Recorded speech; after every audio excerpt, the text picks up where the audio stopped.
Pittsburgh Steelers fans, welcome to this week's episode of Steelers Touch Down Under. I'm Matt Peverell and I'm joined by my co-host as always, Mark Davison. Mark, how you doing? Doing really good, Matty. What are we on the eve of Super Bowl here, and it's on our Sunday. You were joining BTSC on your Saturday night. I believe it would be around 5 p.m.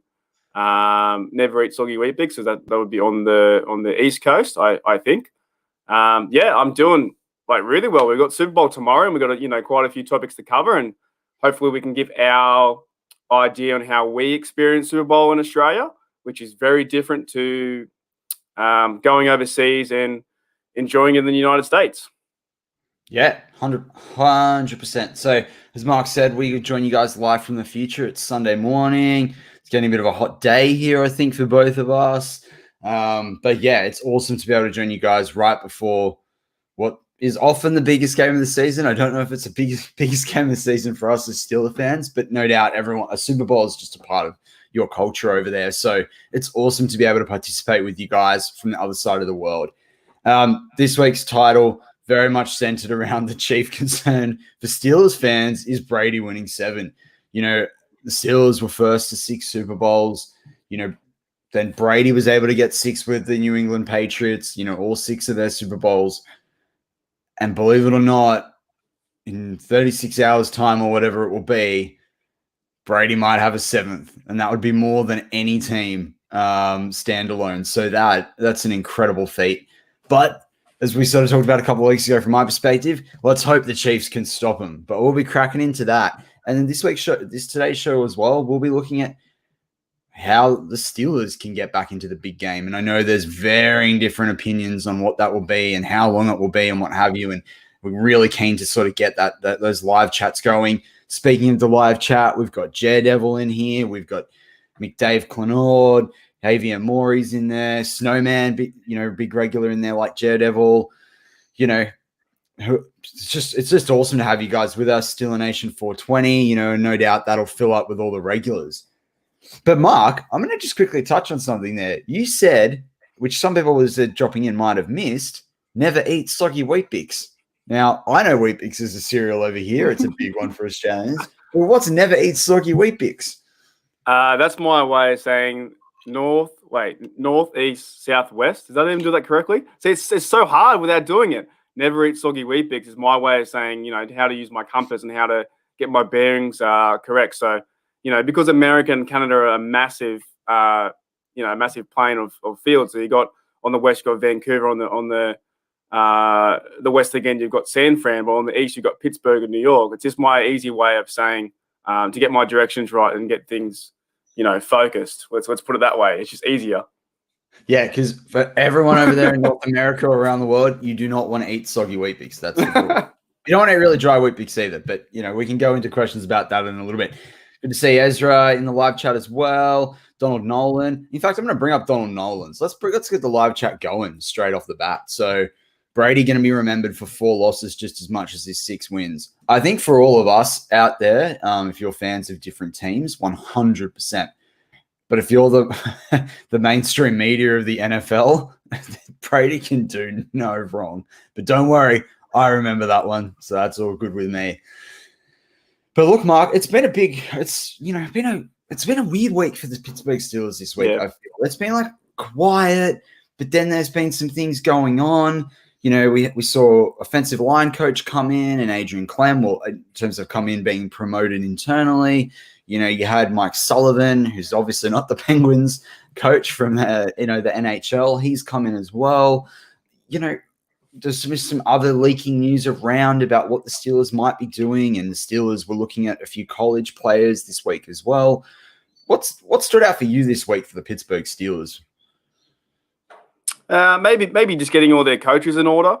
I know it was said on one of the other BTSC podcasters, and I'm not a pro. I don't know who these coaches are. There's about 15 of them on our crew. All I know is that I want Mike Tomlin to succeed, but if he's going to get the fellas around him, and we can start to put, this is the beginning of our 2021 season, is getting all our coaches in order, starting to address the free agents, and then signing players to futures contracts and stuff like that. And this is also the period of time where if you go onto the transaction site on Pittsburgh Steelers, you'll see that, players come and they leave and within 3 days they're back. So it's like, oh, why are we going to sign?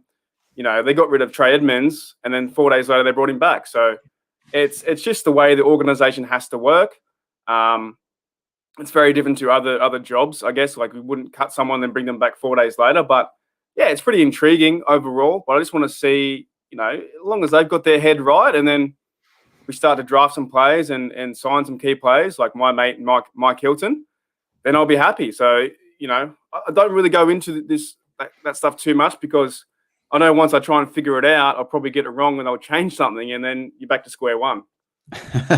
Well, my mate Cameron Sutton over here, Mark and I got the boxing gloves on. Mark's like, Mike Hilton, and I'm like, there's Cameron Sutton and what have you. But I think we'd both be pleased whoever gets signed there, even still. Mark, it's popping up here for him in the live chat as well, and it's one not to ignore, given that we're not necessarily sure what's happening with Ben. I saw a social media post in the last 24 hours around apparently the Steelers will meet with Ben after the Super Bowl. I think that's people beefing up news that was always going to be there. Probably giving Ben a couple of weeks to have a think about what he wants to do. The Steelers get a chance to think about what they want to do, have conversations with different people to work out what salary cap they do and don't have. Obviously, Art Rooney's already come out and said, that they're going to have to work on different numbers, and I do honestly think they're going to have to do that. But equally, the quarterback carousel around the league is starting to kick off, and I think it's going to be bigger than ever. Will Rodgers be back in Green Bay? What does that affect things? We saw the trade as well in the last week with, Jared Goff going over to Detroit, Matt Stafford going to the LA Rams. That's a big deal for the Pittsburgh Steelers, and I think Michael Beck wrote an article on this as well, but I was thinking it as the trade happened.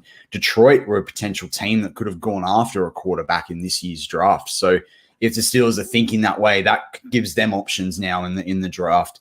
But equally, Carson Wentz, will he be back for the Philadelphia Eagles? I saw a rumor of him going to Chicago, and then Mitch Trubisky's on the table, and apparently people are saying the Steelers are in on Mitch Trubisky. I don't think they are, but that's just that hype. But and then in the last 12 hours, I think it's come out that Drew Brees' contract's been renegotiated with the Saints. Most people thought he'd retire.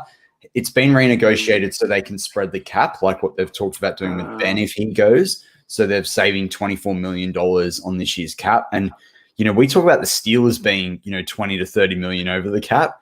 The Saints are almost 100 million over the cap for this year. So that's a big deal for them. But I guess my point being, there's a lot of potential changes going on at quarterback. And how do you feel this is going to roll on now? We're starting to see it, because I feel like we're seeing it even earlier than what we usually do.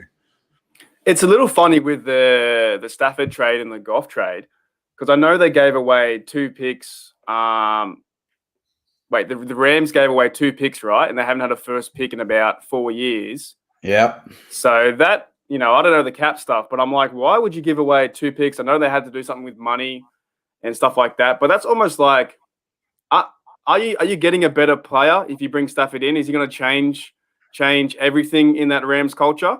And will Jared Goff get a better start in Detroit, where they'll have more picks to build around that QB, or even will Goff be a QB in the Lions? Yeah, and it's an interesting one, and I can see you and I going down this tangent now for a fair amount of this first part of the show. But I think it's a really interesting one when you look at that trade specifically. I think it's a lot of teams win now. I think the Brady effect of what he did with the Bucs this year, I think a few teams, are going to latch onto this. The NFL follows each other. I mean, we saw that when Denver won in 2012.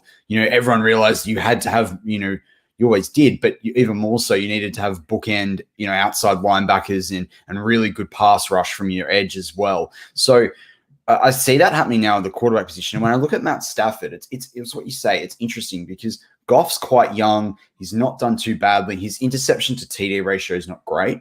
But if I look at it, I think both teams got what they wanted out of this. I mean, the LA Rams are paying really, they've got some massive contracts at the moment. So they could do with draft picks to come in and help that out. But they're in win now mode. Like McVay, after going to the Super Bowl, against the Patriots there, they didn't win that. They've got players coming off contract the next few years. They've got a lot of players around that 28 to 31-year-old mark. They need someone like a Stafford. I think if Stafford as well, whilst he throws picks and he was behind a pretty average, Detroit team, he's got a better arm than Goff. So for me, if I'm a Rams fan, I'm going, you know what, at least he might be able to throw us a little bit out of trouble. Equally, if I'm Jared Goff, the lifestyle, if you're in your mid-20s of Detroit versus, and it's no slight, he's coming from this Hollywood. He was a California Bear as well. I think it's going to be very different for him to go from LA to Detroit. But if he can focus in Detroit, he could have a lot of success, particularly because he's done really well when he's had a really good running back. And if you look at the sort of game that this new coach, this Dan Campbell, wants to play in Detroit, it's no doubt that smash mouth ball where Jared Goff can play off the play action. This might work out better than what it looks like on paper right now for both teams. Well, that's what I'm thinking. So with Jared Goff going to the Lions, won't he have a better team around him with the draft and certain players coming in and more opportunity to succeed? What I see as a fan, only a fan, is that, Stafford tried his best over there for the last 11 years. Now he's going to the Rams. However, he's got no first-round picks. He's got nothing really. It's just Stafford over there. And if he goes to the Rams and doesn't play good football or plays mediocre football, where's the future of that franchise with the Rams? I think the Lions won this trade. I think if you've had the picks, they won it. Like, for me, you didn't get anything out of it. I think it was only one playoff appearance. Yeah, and I think you lost. Now, and the Lions have been in the dirt for a long time. And they actually, it's one of my stats here. They have never won a Super Bowl, and I don't believe they've never been to a Super Bowl. So it's got to come to a point where they start to, turn into a better franchise, and maybe you do that by acquiring more picks. And you've tried Stafford for 11 years or so. Let's move on. I'm not saying we do that with Big Ben because we've had success with Big Ben, but I just don't know. I think these two teams, they both, like you said, they both kind of won, and they just swap quarterbacks, and they're like, okay, let's start the new year and see what happens. Yeah, 100%. It's going to be really interesting, and we won't know who wins this as well for a few seasons when both quarterbacks have had a chance to sort of play with their teams, and B, the picks have rolled out, because those picks for Detroit, who knows what they're going to turn into. The other one that I've seen collect a bit of steam, and McDave Clenord's brought it up, is Aaron Jones would be Donald Nolan brought it up, I should say, but I'm bringing up McDave Clenord's point about it because, I mean, I agree. Like, Aaron Jones would be great, but I think the Steelers are being linked purely because it's not clear-cut who our lead running back's going to be last year. I just can't see in this year with 20 free agents, the Steelers' salary cap potential issues there. I just can't see us paying the money that Aaron Jones wants. I don't see it. Like, great, but for me, it's just not a feasible one. But if you could have him, Mark, would you? Like, is he a top 5 NFL running back for you? Because you're gonna have to pay him top 5 money. I'm not too sure if he'd be top 5 running back, but he's got to be something better than what we have. No offense to Connor, Snell, and McFarlane. If you bring in someone like that, and I joked last week about bringing in Frank Gore, I was only mucking around. But if you bring in Jones or someone like that, you need an instant improvement with the running game and the O-line. So it's got to make something happen. If it happened, there's got to be a reason why it happened. We brought in Steven Nelson, a few years ago, and he's played lights out football. So why not? If he's a free agent and he's going to help our team improve, I don't see if there's any fuss. Now, if he's asking for big money and that hurts a lot of the other stuff to do with all the other players we need to re-sign, then maybe not. Maybe look to the draft, or maybe Connor moves on and you go with, I almost said it, you go with Snell, but I don't know. That was really hard to say. I don't think you can go with Snell as your lead back. I think for me as well, came up. Aaron Jones, if you're going to bring in Aaron Jones, the Steelers have got to start alternating between their running backs a bit more. Like, he's not going to be the workhorse that, Mike Tomlin sort of loves. That's for me where he doesn't make top 6, in that, like, you've got to pair him with someone. I mean, I I'm starting to think you need to pair most running backs with different, with backup guys as well anyway. But, it's an interesting one. No doubt he's electric, can do a lot in that pass game as well. So, yeah, whichever team gets Aaron Jones, good luck. But I think Green Bay will try to keep him, particularly if they're not going to keep Rodgers for whatever reason. I think they'll look to see how they can keep him in. But let's get back into Steelers. So, Mark, we were talking a little bit off air as well about the Super Bowl memories or what have you. Tell me a little bit about your first Super Bowl memory. Yeah, so it's quite weird. And I've been thinking this because, I'm like bad as well. And I think Super Bowl is the best day of the year. And if I can go into my very, very, very first memory, and it was, funnily enough, like I was about, I think, 13, 14 years old. And me and my family went up to Australia, up north in Queensland, up the coast there. And I remember when we were hanging out on holiday, I must have been about 13 or 14 when I was starting to get into football. And I still had no idea. I remember reading the newspaper, and it was Patriots versus, I think it was Carolina, and they won 32-29. And that's my very first memory of the Super Bowl. Now, I don't know if I watched the Super Bowl before that when I was 12, 13, or whichever. However, I do remember my dad opening the paper, and I went, "Oh, okay, Brady won and versus the Panthers." So, and then it started to go from there. And then, obviously, I think I've been to Super Bowl 50 and 51 in the city, and maybe we can talk about that as we go on. But it's honestly the best day of the year.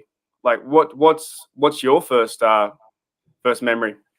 Yeah, so it was actually a bit before I was like a proper Steelers fan. I think that Super Bowl, that second one that Ben got there in that 2009 Super Bowl, I remember watching it, and like I remember just like this, and it probably what started, because as regular fans of whether it's Steelers Touchdown Under on the audio side or the YouTube side, I've experienced this, like where I've talked about, how I sort of was introduced to the NFL by the Chargers, but I remember seeing this Troy Polamalu. I just remember in that Super Bowl, just everything was just this guy that just smashed everyone, that was super fast, out of the in that secondary, and just like this team that, just had this, it was just clinical. Like I just had this sense of like they were going to win. And I think, obviously go back and watch that game. Obviously they did win it, but like, I remember just sitting there going, that team was always going to win it. I know it came down to that last sort of play as well, but I remember just thinking, this is incredible.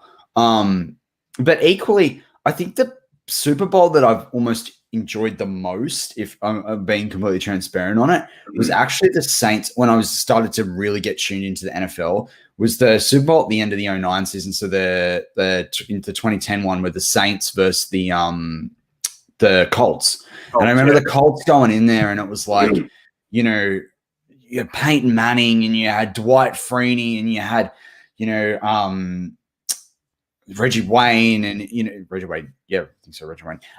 You had like all these like amazing Colts players that had done it for so long. It was incredible. And then you had Drew Brees and the Saints, who were this team that sort of come out of like, the hurricane, and have just sort of banded together, and they had a really good defense, but it was still like, oh, Drew Brees is never going to get over Peyton Manning. And I just remember like there was just something about that game, and you saw it. I think Darren Sharper had that like interception where he ran it like the full field, and then you had, the onside kick to start the second half. And I just remember thinking like, for me, I understood from that game that like you'd always heard about the Super Bowl, even as a kid growing up in Australia on the other side of the world. But when I saw the flashing lights, the production of it, I think it really hit home to me what a big deal the Super Bowl was.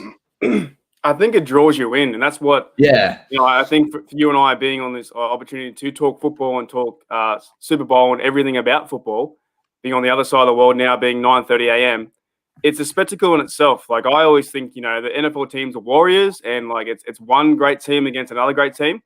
And this year we have it down to two franchises who are going to win Super Bowl, and that's going to be in the history books. Like I've been watching the last few days, and with that Super Bowl 43, and as you brought up Troy, the very last moment I saw of Troy, and what really made him 1% in my book even better than what he is. As soon as they won, he went across to the other bench, the other field, and started to shake their hands. He didn't celebrate. He didn't. You can look it up on YouTube or go on to Game Pass. I never saw it before, and I thought, wow, like Troy is such a good player. Everyone's celebrating. Everyone's running to their teammates. Troy wanted to find the first Arizona Cardinal and shake their hand and say thank you. That's a special Super Bowl, and I think as the longer it goes on now, we'll talk about maybe in part 2 how the Steelers get back there. But it makes you appreciate those times when you started to watch football or when they won that game and you're like, wow, this is like a great journey. And as a fan, it's just yeah, we want that ride again. I know how like Super Bowl 51, I went over to Houston, and that was the year that the Steelers got beat by the Pats. I was planning to go with my mate who's a Patriot fan. We went over there, and it was when I was living in Canada, it broke my heart.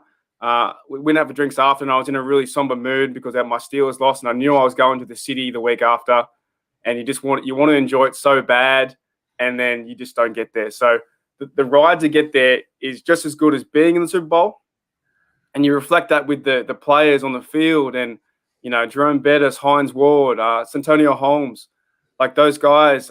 James Harrison with the pick six is going right down. Like I've watched that play a million times, and it's really like we could do a podcast on that. It's poetry in motion, how all the band of brothers went around Harrison and got him to the end, and then he lays down and he's like, I am done.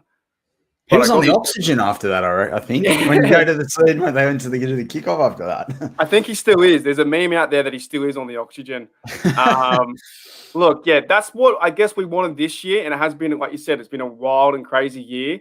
No fans in the stand, so maybe next year can be the push. We get over the hump, and I think a lot of fans this year we thought we have a great team. We've got Ben. We can do this. We just didn't have the running game. We didn't have the mental fortitude to actually go through with it. So yeah, it's something that like I said before, there's 11 teams who've never won it. So and we've won 6 out of 8. So you got to be thankful for that. But I know we all want to chase that number 7 for sure. That's it. I mean, I think you hit on the head there, and Dalton Nolan said it as well. Like with Polamalu, you can't teach class. Class is just either in you or it's not. And I think when you've got Troy Polamalu, that's all class there. So, and I know it's been talked about in a couple of the other shows, but, I think Mark and I, sometimes when we come in, last at the end of the week, we still got some things that we want to talk about and give our 10 cents worth. You've obviously got, I think it's pretty clear I like the odd rant or two. I like to give my thoughts. But,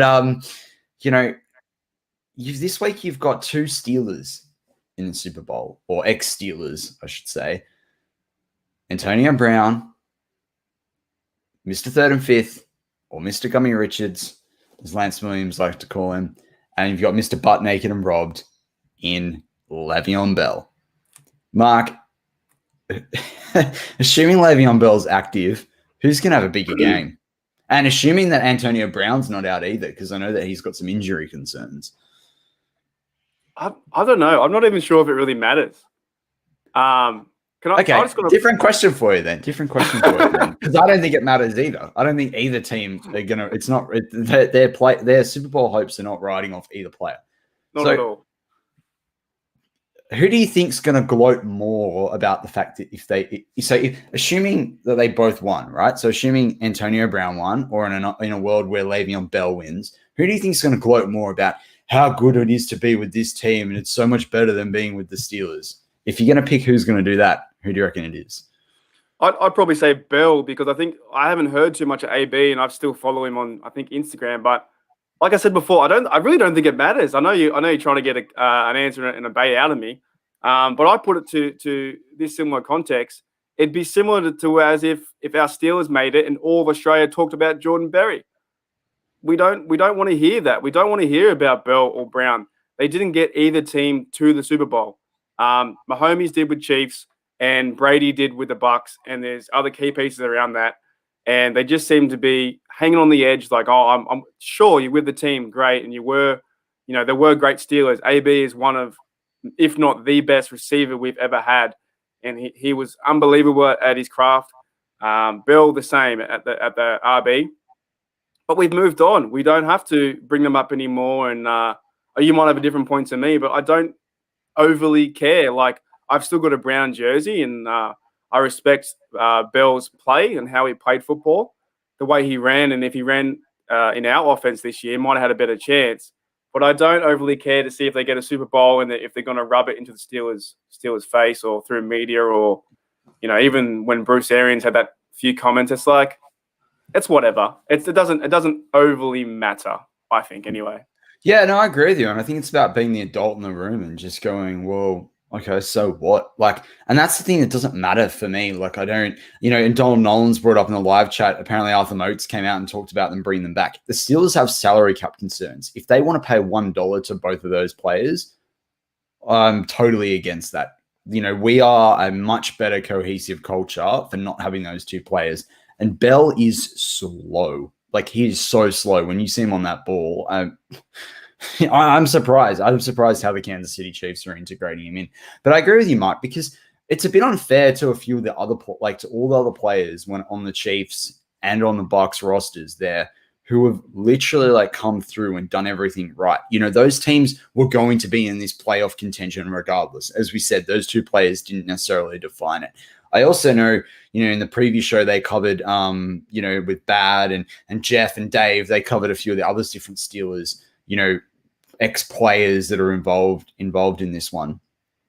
But, Mark, if you could pick one player from each team and bring him into the Pittsburgh Steelers, knowing that they're both teams now in the Super Bowl, who would they be? You know what? I'm going to get a bit of hate for this. But if you said Tom Brady. No, off the top of my head, LeGarrette Blount. I know he already played for us, but he's a big unit, and I just keep bringing it back. I've been stressing it all year. We needed something on that running game to get that 3 yards. He did an amazing play. I know his history is all bad and whatever, and doing all kinds of things. But I know he played for us and sat down and was, eating his Snickers bar and didn't want to play. But at this time of his ability right now, Blunt, because that run he did last week against Green Bay, where he pushed him off, did a spin, like beast mode. He's a good player, and I think he'll turn up for this Super Bowl for sure. Are we doing Chiefs as well? Yep. Okay, Chiefs. As much as I don't like, similar thing to Brady and he's too good in that, it's got to be Kelsey. The tight end. He's a good tight end, isn't he? He's just, you see him run his routes, and I don't know if it's he's got position on the cornerback. The ball is always in front of him. He's always got good body position where he blocks out the defense, and he's a big unit. You can't tackle him. If he was with Big Ben, similar to a Heath Miller kind of guy, he's going to improve your team, and he improves that Chiefs team a lot. He just knows where to be when Mahomes is running around crazy. There's a few other players you could probably think, but I don't know. What are your thoughts on the situation? I'd take Tyrone Matthew. I'd definitely bring the Honey Badger there, and you could find ways to work Edmonds around him. I just think what you could do with those two together is big. It would give us a big that we haven't had since Polamalu, and it's a tough one. For me on the Bucs side, it's do you bring in Tristan Wirfs to improve your offensive line, or do you bring in a guy? I've always liked him since he got drafted, Vita Vea. Get someone in the middle that's just gonna smack you left, right, and center. Is he the bloke with the massive hair? Yeah. He's a massive unit too. Yeah, there's some guys like that. I was hoping the Steelers. I mean, it wasn't right for him when he came through the draft, but I was just just bring that guy in. He's just a mauler. Just absolutely bring that guy in. It was just, someone I always try and go after in fantasy or Madden or whatever. I don't know. There's something I like Vita Vea. Will the Bucs have a? Can they look? This is the big thing for our Steelers too, coming into the next few years with Mahomes.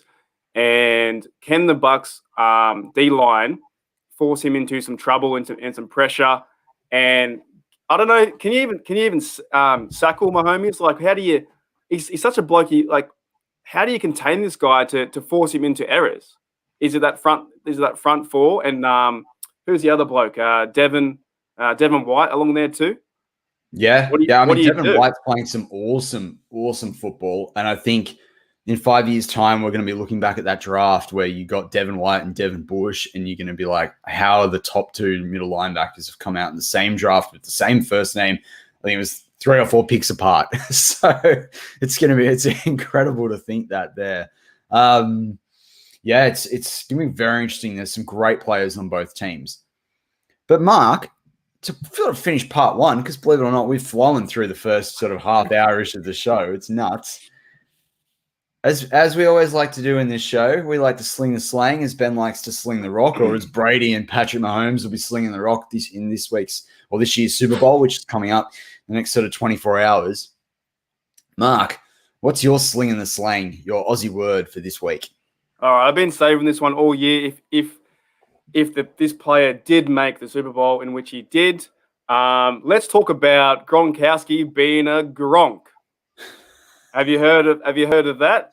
Okay. I have. So in America and maybe all around the world, they call Gronkowski Gronk. However, in Australia, a Gronk is like an idiot, aloof, someone with a big ego and hasn't got any smarts. That it's a bit like Gronkowski, really. But I don't know if you guys down there or over in America, we say, "Oh, that guy's a Gronk," which means like he's just an idiot. Like he just doesn't have, he's 2 cents short of a. The name fits. I don't know. I thought, do you have the same one this week? Because I thought we might have done. It could have been like in plain sight. No. I got a different one, but I wanted to quote Donald Nolan. I did hear Mark say Sackle. I just thought I'd let it go through to the keeper, and I just go, yeah, whatever. It was just like, to me, it was just seeing my interception on the big screen and just going, okay, I'll get past it. So thank you for reminding us of that, Donald Nolan. Yes, I thought we were going to have the same one this week, but we don't, believe it or not. Right. So I've got a good one for you, Mark, and I don't know whether they actually have this in the US or not, to be honest, but it's just quintessential Aussie when I sort of talk about this word. So, and I'll explain why. But for me, my sling and slang for this week, given that we've got Devin White in this Super Bowl, and given that we've got Devin Bush on the Pittsburgh Steelers, I can see it in Mark's face. So my Aussie word for the week is Devon, but instead of Devin, it's Devon, which is obviously a place in England, the north of England, for some of you out there might have heard of. But in Australia, Devon is also, and I said you might have this in the US, I'm not sure, but it's basically a manufactured meat. Kind of looks a bit like, it's like a sausage, but it's a very manufactured. It's like ham. But it is, but it's like more like spam almost when you look at it. The cheaper version of ham, Devon. So we have Devon and tomato sandwiches. That's it. It's stole my thunder. Oh, sorry, mate. That's what I was going to say. What's Aussie about the Devon? And Mark's taking me for a pick six there. Is the fact that we put Devon. We just slice it up, tomato sauce, sandwich. Go for your life. All right. Let's. We did the debate last week about Vegemite. Yes. Are you a fan of Devon and tomato sandwiches? No, me neither. I have never eaten them in my life. I have. Ever. My dad loves them, right? So it's very much from Mark and my parents. It was a big thing back then. Like if they had it, like a lot of them absolutely loved it. My dad tried to get it onto me as a kid. I've eaten probably 1 or 2 of them, but I hate it. Like it's not what I don't enjoy that. I don't like the texture of it. Easy snack. It's just maybe to do with money conscious back in the day. I steer clear of it because it's for me, it's too spicy. I just don't. No, I'm all about, fresh leg ham or something like that. But it is, I don't know, names are names, and I don't know too many Devons down in Australia, but I don't think it would happen because of what we, Australians eat. We should clarify because there's a lot in the live chat. I've never actually eaten spam. It looks like spam. It is spam, but I guess where I was describing it with spam is that it's just it's a heavily processed meat. So, not for me. But good, exactly as Mark said. It's like Vegemite. It's pretty polarizing, and it's something that you just don't see many people sort of 35 or below. You just don't really eat it. But that's 2 good words though this week. That's really off. Like I think we surprised each other because I thought Gronk was the easier one. Like I think there's another bloke here in NRL, Cooper Cronk. He's spelled with Cronk, and as Manly fans, and he plays for one of our rivals, the Melbourne Storm. We call him Cooper Gronk. So I don't know if you do that. I think a lot of Australians do. So yeah, it's what a segment. That's kind of put a bit. Last week I wasn't prepared. This week I did a bit of research. I'm like, I have to bring out Gronk because he is a bit of a nuthead.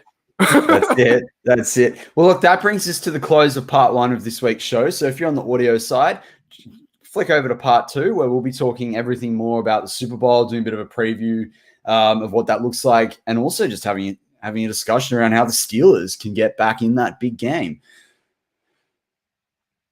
And we're back on Steelers Touch Down Under. I'm Matt Peverell, and I'm joined by my co-host, as always, Mark Davison. Mark, we were talking before the break a little bit about the Super Bowl. We had our sling and the slang and what have you. It's a massive thing, the Super Bowl. It encapsulates the world. I think fans are throughout the world, and BTSC listeners would be surprised to know that in Australia, even as at schools, most schools will turn it on in the background depending on what classes that you've got. So it's definitely one that sort of breaks down borders, even in this COVID world, and even the field that I work in professionally, in the marketing and communications field, for that, it's very much focused around all the ads that come out and what brands are doing and what have you. It's just such a massive thing that's, even bigger than just football. For you, what's the most important thing, or what's been the biggest headline about this year's Super Bowl? It's got to do with Tom Brady versus Mahomes. Now, they both. I'm not a big fan of this word. I really don't like to I don't know if I'm just too logical. I don't know, but I don't like calling them goats.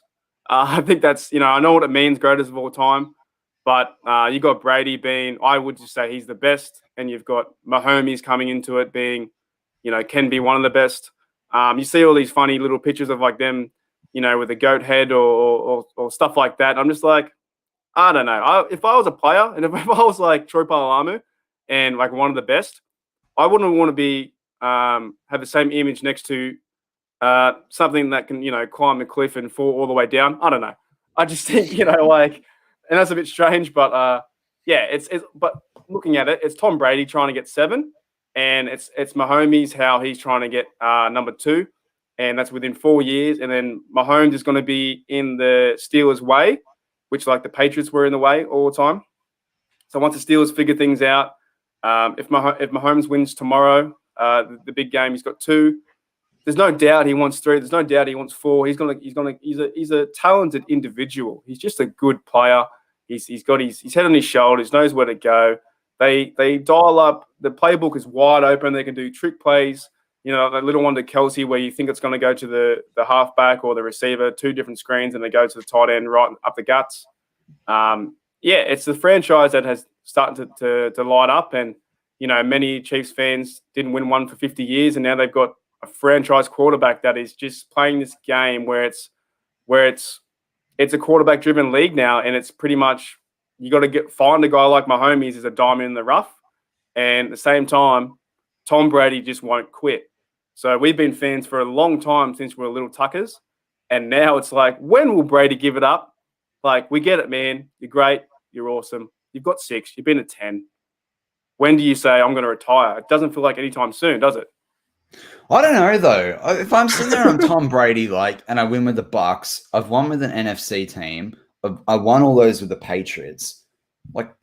I've got the most. I'm in my 40s. I've got all the money in the world. I'm going to make all the money in the world after it. Got my family. For me, if I'm Tom Brady, I'm like, nah. I take a year off, come back in, find a coaching gig somewhere, and then I go try and win a bunch as a coach. That's why would you keep putting your body through it? At what point are you going to just go, you know what, I am the greatest, NFL, you all drafted me in the 6th round, you all forgot about me, at what point is he just padding the stats? But for someone so great, he carries a lot of angst, doesn't he? He's always like, I want the 6. Mate, we get it. You're awesome. You've been to 10. You won 6. Give it up. Just stop. Stop playing. We're sick of it, you know. But then if he gets beat, Mark, do you think he comes back if he gets beat? Oh, he just goes, I got to come back with that team. There's a big chance he'll do that. And with the Bucks this year, it's very similar to what the Eagles tried to do with the Dream Team, which, you know, fell flat on their bum. They didn't go anywhere. They brought in different players, and they've got, you know, a great team already there. Put in Brady, put in pieces to do the receivers and blocking, bring in Gronk, which, you know, this year I don't think I've watched him on tape a little bit on some of the films. He was more of a blocker, great blocker off the edge. He doesn't normally run that too many routes. He's not as good as he used to be. I'm not sure. Like I'm happy for the Bucks to be there, but I really don't want to watch Brady again. At the same time, you can't veer your eyes away from Brady, because if he gets 7, I always say, I'll say this till the day I fall over. If he gets seven Super Bowls, some quarterbacks can't win 7 games. Some quarterbacks can't play in 7 games. So that to me is amazing. That's in the history of the sport. You're winning 7 Super Bowls, and Manziel or guys like him or Leaf or whoever, Russell, couldn't play 7, couldn't win 7 games. That's the big argument there. I think he would be the best or the greatest of all time. You know what I mean? Yeah, totally agree. I agree purely because he has won them. I'm just not a fan of Tom Brady. I'm just really not a fan. And that's why this title, like the Chiefs, like Mahomes has to put him in his place, or as Mark likes to call him, Mahomes, be my homie, take out Tom Brady. But look, Mark, we've got a super chat. So, you know, we always like to take things from the live chat, but obviously super chat brings it to the top of the feed. Donation, bit of money in the tip jar, I should say. That's $5 US. That's not Canuck bucks. That's not Dingo dollars. From Shield 91, who's a big fan of the show as always.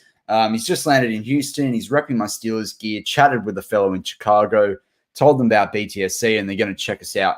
That's awesome. And I think the thing for me about this is it really highlights what it's like, particularly even when you're an Aussie over there. Like, you know, when I was over there in 2019 and I went to that Bills game, you know, we continued on throughout the US for a couple of weeks, and I'd be wearing Steelers gear everywhere, and people would be like, go Steelers, or people wouldn't necessarily, you know, slag you off or anything. People have respect for the Steelers, the franchise, the 6 Super Bowls and what have you.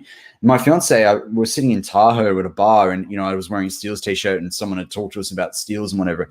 She said, it's really interesting, you know, in Australian sport, if you rep a team, even a really successful team like the team that Mark and I go for, people have that debate with you and go, oh, you know, that team suck or whatever. But it's interesting in the States, like, you know, or in North America, where there's just that respect there. And it's really nice. It shows that maturity when it comes to sport. I mean, I'm sure there's always lowest common denominators, but it's something that I notice wearing Steelers gear in different airports and in different cities as well. It's just this respect. That's all I wear when I travel, and when I could travel, and when I will travel in the future, is I wear a Steelers t-shirt, because I want to, you know, if I run into a Steelers fan and then we can have a conversation, and they'll be like, oh, you're from Australia. I'm like, yeah, I'm from Australia, but I love to rep, you know, black and gold, and just have a nice t-shirt on and walk through the airport. And even if we didn't make the playoffs, it doesn't matter, because we still want with the, you know, one of the best franchises in the world, and with our community here and all over. And there's the different, you know, I've talked about it before, but like I got off the Greyhound with my dad 2 years ago in 2019. Walked past a bloke and one of the guy working there, and he just, you know, he said, oh, go Steelers, and he gave me a fist bump, and I was like, oh, that's awesome. And I'm still in Pittsburgh, but it was still awesome to see, even though being in Pittsburgh, because I know people who live in Pittsburgh might not even follow sports or might not even follow the team. So, you know, that was really cool. When I went to, you know, Super Bowl 51, I'm wearing my jersey around, and well, I actually, you know, I'm going to this little bit of a rant. I went on to, I was on TV for a bit of a like Super Bowl talk about 51, and I'm wearing my jersey. You know, I think Jeff helped me with the articles. It's in behind the steel curtain, and Ray Lewis was there, and Ray Lewis bumped me and gave me a tackle, and there's still that, you know, like heated rivalry there. And like, I know he did it on purpose, because there was players everywhere, and I'm standing there off to the side, and he's a big unit. And you would have saw my jersey. I was wearing number 21, which was I got it for my birthday. And then, next minute, Ray Lewis checks me. So it's like you wear it everywhere you go. And, it might have got into Lewis's psyche just a little bit, seeing that memory of the black and gold, because we both hate each other. But that's why we do it. That's why we walk around in our Steeler gear. That's why we do, this chat is awesome. And Shield 91's going to Guatemala, I believe. And I said to him, wear your Steeler gear and you might meet some cool people, pretty much. Yeah, awesome. Now, looking at this big Super Bowl matchup, this big game, this decider between who's the best team in the NFL, I thought I'd have a look a little bit around what those quarterbacks mean, because this team is going to be about which quarterback shows up. And I think for me, it's about by showing up is not making mistakes. We've talked about that a lot this season around Ben, the difference of what he did early on the season in not turning the football over, but equally what the Steelers have been able to do well against teams when the turnover ratio is in their favor. And Tom Brady had the second most passes completed this year. Patrick Mahomes was in there by, at number 6. Tom Brady had the most pass attempts. Patrick Mahomes was, the second most pass attempts. Patrick Mahomes was sitting there in 5th. Patrick Mahomes had the second most passing yards with over 4,700. Tom Brady in there at 46, just over 4,600. Tom Brady had 40 TDs. Mahomes had 38. These guys are very, very similar in terms of what they've done this season. The difference, though, is definitely going to be around Tom Brady through 12 interceptions through the course of the season, and Patrick Mahomes only through 6. So I do really feel like in this Super Bowl, it'll come down to the guy that throws the least amount of interceptions. And I'm with Dave when I listened back to the preview. I just feel like there's a pick 6 coming from Brady. Will it cost him the Super Bowl, though? What do you reckon, Mark? I'm not sure. I think this time he's ready for this game, and he has the crew around him with a lot of the receivers, and he does have Gronk there for protection, and the O-line's pretty good. I don't know if I see the Chiefs running over the Bucs and intercepting Brady, and Brady goes into the Super Bowl and has the worst ever performance ever. I don't know if I see that or not. I'm not too sure. Now, I would like to see them have a shootout where Brady goes down the field, does 1 TD, and then Mahomes comes back 7-7. I don't think it's going to be like, what was it, the year Seahawks versus Denver when you had old Peyton Manning in there, and then came back after like 43 or whatever it was. I'm not sure. I think he's ready for this, and he's shown that throughout the year to get the Bucs to the Super Bowl. And I think the team will be behind him. So, I really don't know. Like, what are your thoughts? For me, I agree with you that the Bucs, I think, have a more reliable, if it's got to come down to a run game, when you've got Leonard Fournette there and Ronald Jones as well. You've got tight ends as well that Brady can throw it to him, Gronk and Howard and those sort of guys. For me, it's the electricity in this Chiefs team. Your Tyreek Hills, your Mecole Hartmans, whether he's returning it back off the kicks or whether he can, receive some of those balls. I just think Patrick Mahomes as well, for someone so young that's already got that Super Bowl, the way he can deliver a comeback. I mean, if you look at the teams that Brady, look at the way Brady led the Patriots back against the Falcons, right? Everyone knows that game because it's in every meme that's ever been made. But Mahomes can bring a team back just the same way. And I think that's why, like, the Bucs, even if they get a lead, the Bucs are going to have to be on song the whole game. Because if you give Patrick Mahomes even 5 to 10 minutes to orchestrate a comeback or a couple of TDs, he's going to do it. He's going to find a way to do it. And as I said, I like the Chiefs. There's just something about this Chiefs defense that while it's not perfect, I just see them being able to put Brady under pressure and make a mistake. Whether it's forcing a fumble or getting an interception, I off their receivers, there's something about this Chiefs defense. For me, yeah. But Brady can also, he said, have a comeback as well. So even if they are down by 10 points, can he come back into the game? And it comes back to, will they be able to force enough pressure in that pocket for Brady to make mistakes, and then they can't run the ball? So I think it's going to be it's going to be an interesting game, and hopefully, a solid game of football to see some amazing things happen. And not a few years back when they had Patriots versus Rams 10-3 or 13-3, god awful game. I don't want to see something like that, but I don't think we will. I think we'll see Mahomes playing some lights out football, running the ball, trickeration, using his receivers, and maybe Bell might get involved. Who knows? Hardman in there, and then if they're Brady's down by a few, there's just something about, like we said before, if we had Brady on our team as a Pittsburgh Steeler, we'd love him. He'd be one of the best. Because he's not, we tend to dislike him a little bit. I don't think I'd like him. I still don't think I'd like him. Wouldn't you? No. Mate, if he's bringing you 6 Super Bowls, I'd be buying 6 jerseys. I don't know. I just don't like him. I just don't like him. Sorry. I'd have him. I'd put up with him because I think everyone in the live chat would hate me because no one would give away the 6 Super Bowls. But I just don't like him. I like the story of being drafted in the 6th round and going on to become the greatest and whatever. But you came from Michigan. You weren't terrible. I don't know. I don't like him. Yeah, I think we all feel that. And I look, if it was the Patriots in this and he was playing for the Patriots, I'd be rooting so hard for the Chiefs to win. Oh, whoever the NFC side would be. No, the Bucks, I mean? Yeah. I would be rooting, 1,000%. Because he's doing it by himself, and like I said to you off air, like I don't even know who the other players are in the Bucks. Everyone's just talking about Brady, but what about the other 52 players that got them there? And Portner's brought up an interesting point about cheering for Bruce Arians. Again, I don't know, Bruce Arians almost got our franchise quarterback killed. I mean, with how many times Ben was sacked. So not really.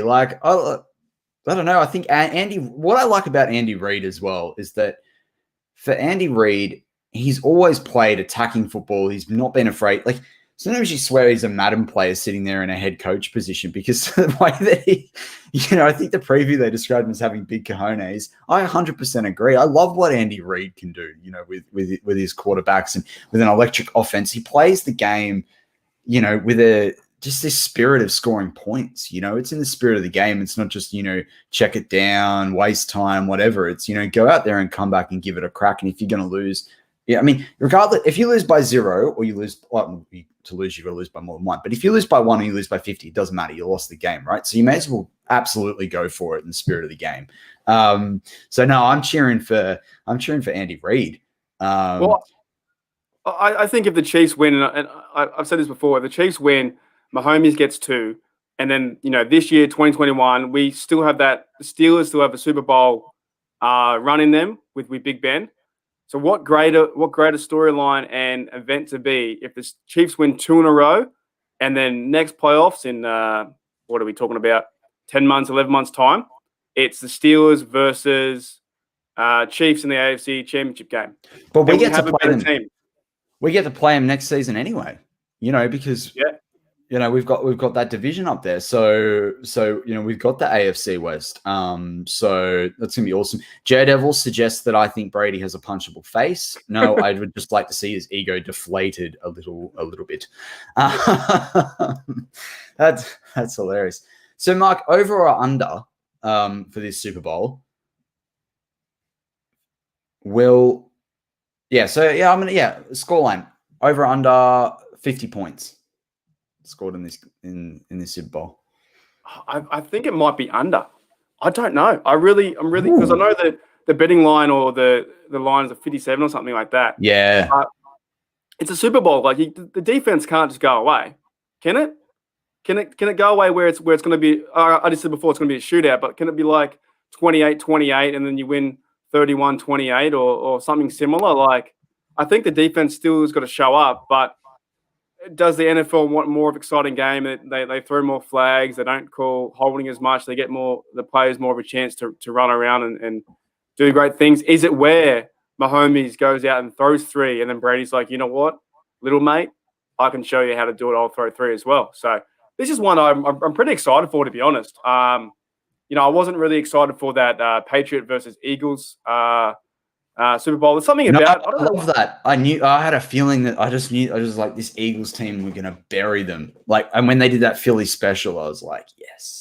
Yeah, But I had money on that game. I had a bit of money on that game. So I get a funny feeling about the Eagles though. Maybe it is my stealer in me. I don't know like if I like them, if I should hate the Eagles, or like I don't know. I don't know. Like are they the angry underground like under team that's we're not the best, but we're gonna beat you. And I don't know what their stick is. So in that game, I didn't really want to see Foles win, or that cheap little play they did for the Philly special. And that was like number one, I think, in the top 100 Super Bowl plays, when it should have been, I think number two was James Harrison. So those gimmicky plays, I'm not sure. Like who knows? Like who's your pick? Are we going to do picks this episode or what? Chiefs 38-24. 38. See, that's a big score line though, isn't it? 38-24. But the Chiefs will score at least one defensive touchdown. That's how we'll get that score line. So okay, look, I'm going to get some hate again. I'm probably going to go. He's going to pick everyone out there. If you're listening on YouTube, live or audio, Mark is about to pick Tom Brady and the Tampa Bay Buccaneers. I don't want to, but I just feel that it might happen. I think that if they are down, say it's 28-21 or 28-20 with 10 minutes to go, I can just see Brady doing it again. He's done it before. He'll do it again. He's had help with the field goals in the past. He's had help with that one catch in the 51, which when I was overseas in Houston, we were at a bar, and I was like, that's unbelievable. Like, and the Atlanta player helped the bloke out and put his hands under, and they go on and they come back and they win in overtime. I think the Chiefs are a good team. I think the Bucs are a good team, but I think Brady just might be something a little bit special to where he might win in the last 3 minutes. Chiefs try to come back and they just can't get it done. A bit like that. What was that Super Bowl? I can't remember the number. It was Rams versus Tennessee, where he put the ball out and he just missed by 1 yard. I think something like that will happen, where I think Chiefs need to come back with the possession of the ball, and then they just don't get it done. They miss by a little bit. And then that's when Patrick Mahomes comes riding in like the white knight for the Kansas City Chiefs and writes his name into folklore. And, as the man that, destroyed Tom Brady in his final ever NFL game. But you know what? I want to go even something different even there. What I reckon will probably happen now that Mark and I have said all this is it goes into overtime and it's like 21-17 or something, or 21-24 going into the last 2 minutes. Someone kicks a field goal, it goes to overtime, someone wins with a field goal, and Mark and I are completely wrong. It'd be the first game to go into overtime, right? I'm pretty sure, out of the 55 of them, or I think it is. It would be. I think it would be. Yeah, there's never been overtime before. Yeah. This is the one. Like I said before, this is the one we don't know what's going to happen. This is, two great storylines, and I'm just very thankful it is not Tom and the Patriots again. It is the Buccaneers, and we can see Devin White and some of those blokes there, and they haven't been there since 2002. And I said I didn't want this matchup a few weeks ago, because the Chiefs have already been in it. But if you're a Chiefs fan, holy, I don't even know. Two in a row. And if you win 2 in a row, that's huge. It's massive. Well, what about this? We were wrong. I wondered whether it was the Falcons or Patriots. I couldn't remember when into OT. But AJ brings it up as well in the live chat from the YouTube side. They go to overtime. The game goes into the next day. It's still tied. They call it, and the two teams share the Super Bowl.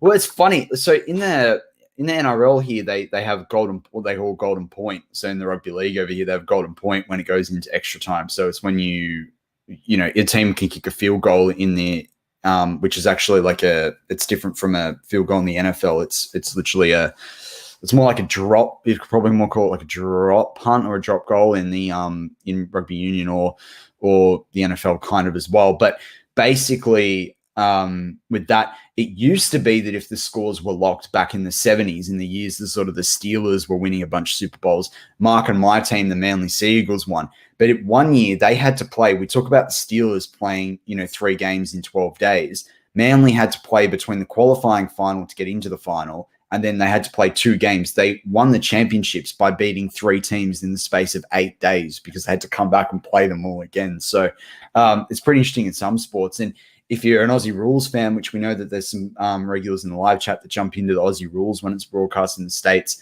a couple of years ago was the first draw ever in the AFL Grand Final, which is the equivalent of the Super Bowl.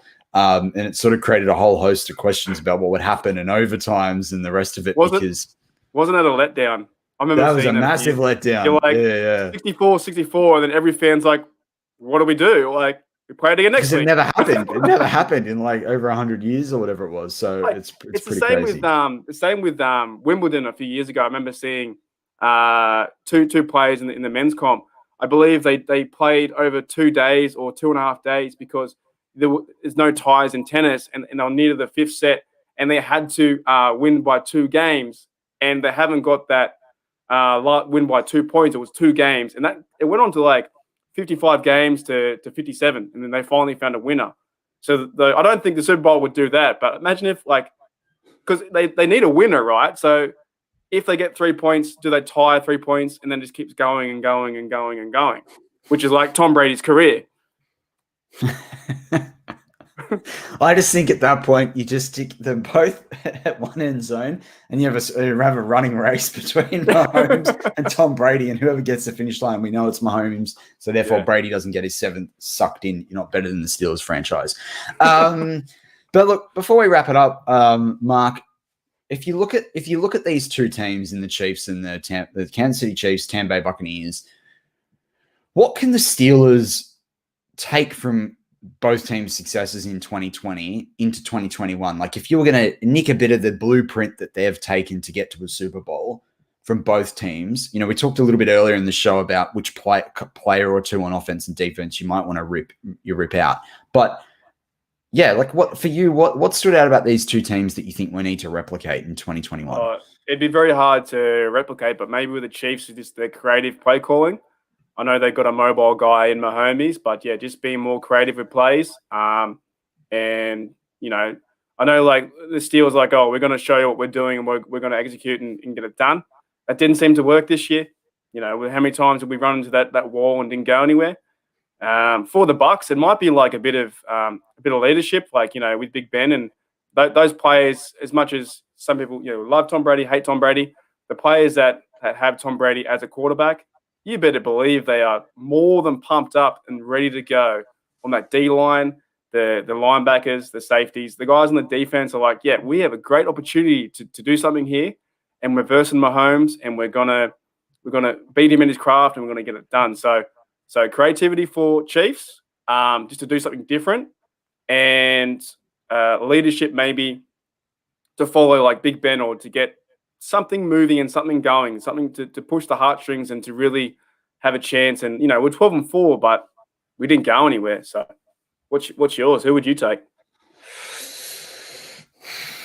I think they're both teams. I think they both have a very different approach when it comes to the run game. And I think the Steelers, where we sit, it's slightly more on the Bucs side of things. But equally, if Ben's back, you want someone like a Clyde Edwards-Helaire in there. So I think both show it, but I think the difference is the Chiefs have a quarterback that's much younger than Ben that can actually use his legs. So in extend plays, like Ben's getting a little bit too old to do that, and we saw him get a bit beat up and knocked up this season. So I think that's going to be the interesting challenge for the Steelers. Can they put in a run game that's a bit more like the Buccaneers to be able to, rely on that and not, allow their older quarterback, not have to do everything all the time, which eases pressure on receivers, which eases pressure on your tight ends, and allows you to just have a bit more of a cohesive, balanced offense, which overall will help the team and its chemistry.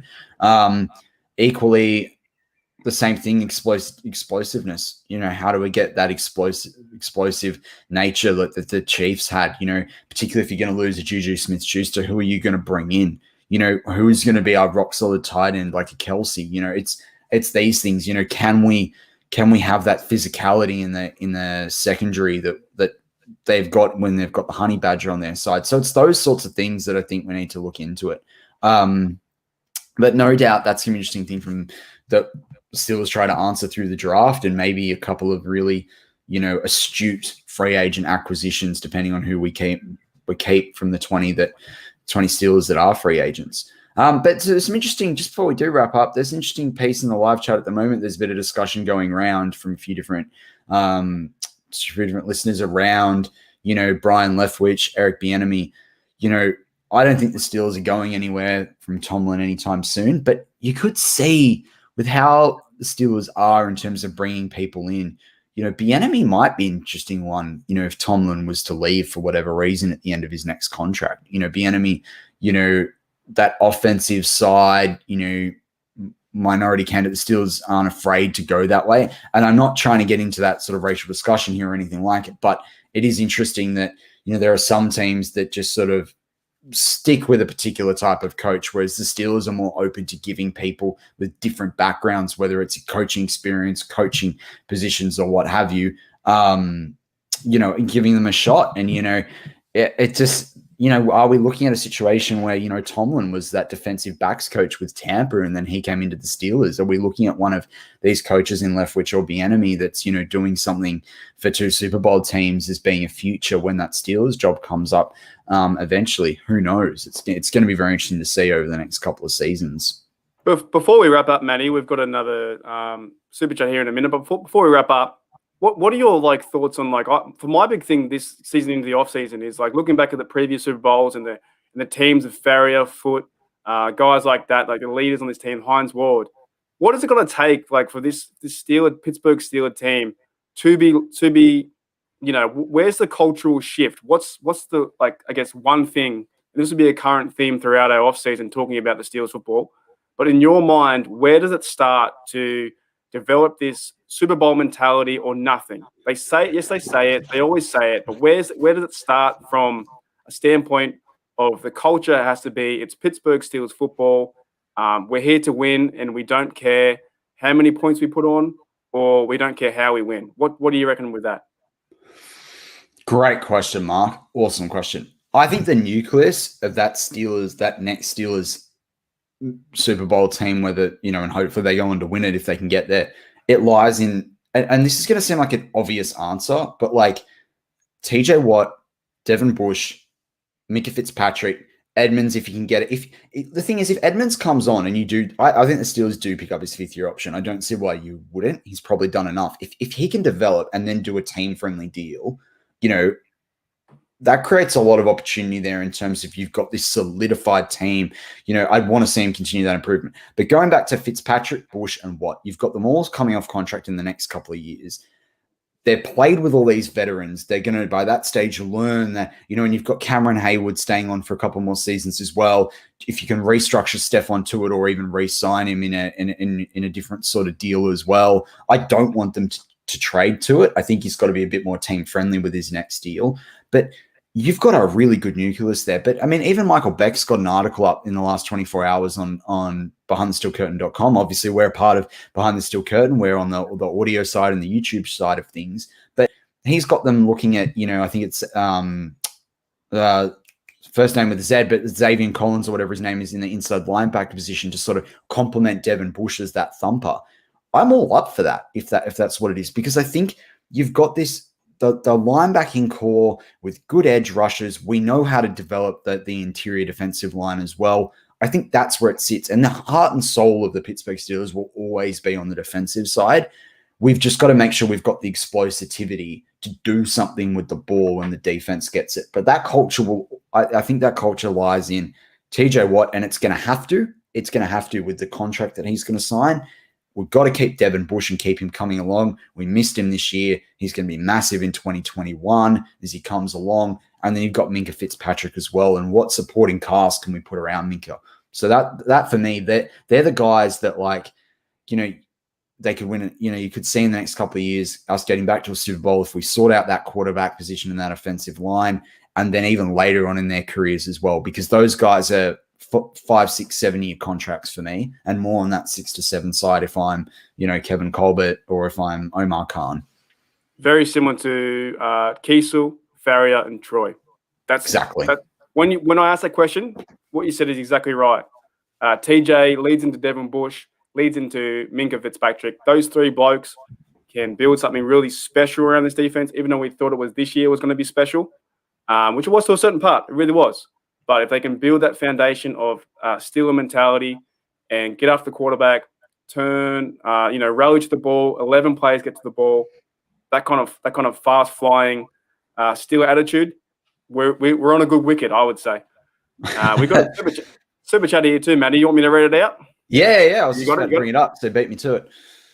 So Snowman's got here $5. Cheers, Snowman, mate.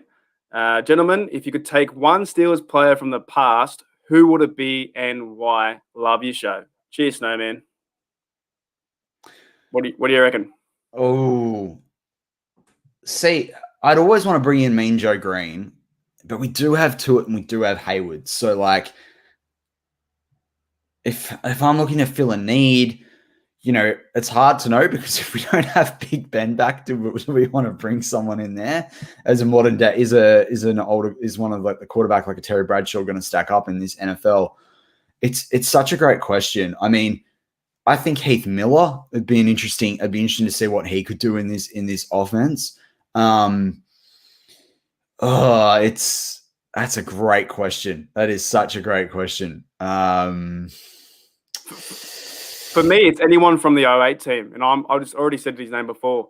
It's James Farrier, someone like that. We really need a leadership mentality, and maybe I think we didn't talk about it enough as we start to wrap up here. But Devin Bush, when he went down in week 3 or 4, maybe that was the catalyst that really, really shook the boat, and we're like, oh boy, like maybe we do need that voice in the huddle, and like he's a speedy, he's a great player, he's a devil in the field. He wants to get. He's going to be there to tackle. He's going to be there on the coverage route and stuff like that. So I think you need more leadership in that defense. And it's Farrier I would bring in, younger Farrier, of course, but like Farrier versus a younger Devin Bush, it's hands down one of the best. I know who I'd bring in, actually. I'd bring in the bus. True. I'd bring in the bus, and I'd bring him in for 2 reasons, right? And I like Ezra, who's bringing up. I like Ezra's thoughts around Mike Webster, Damoni Dawson, particularly if Pouncey was to retire.